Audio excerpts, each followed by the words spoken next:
The Epstein case.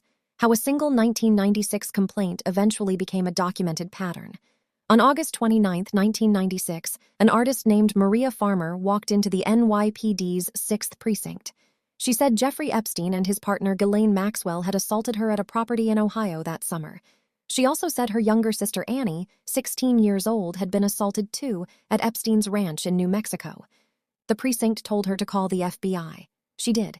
It is the earliest known formal report against either of them. Nothing happened to it. Farmer has said the FBI hung up on her mid-sentence. 9 years passed before investigators seriously looked at Epstein again. Her report sat in FBI files that entire time.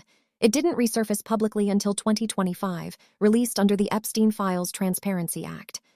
The real break came in 2005 when Palm Beach police got a tip and started interviewing girls. Epstein's recruitment model was peer-to-peer. Girls paid cash to bring in other girls, so when police found one victim, she could usually name another. One girl named the property. The next named the same staff member. The next described the same routine. Each account corroborated the last, until one interview became dozens of matching statements. That pattern was strong enough for search warrants, strong enough for a real prosecution. And here's the rest of the story.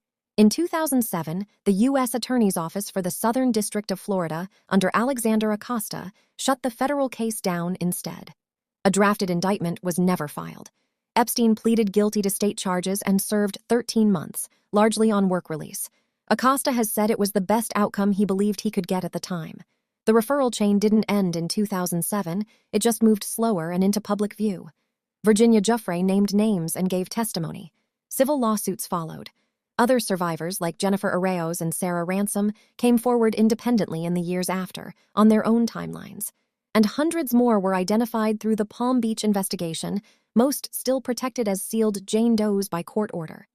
By 2015, the FBI had quietly reopened its investigation.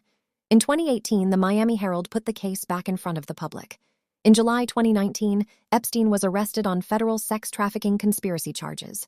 In December 2021, Ghislaine Maxwell was convicted on 5 federal counts. One report, filed in 1996, sat ignored for 9 years.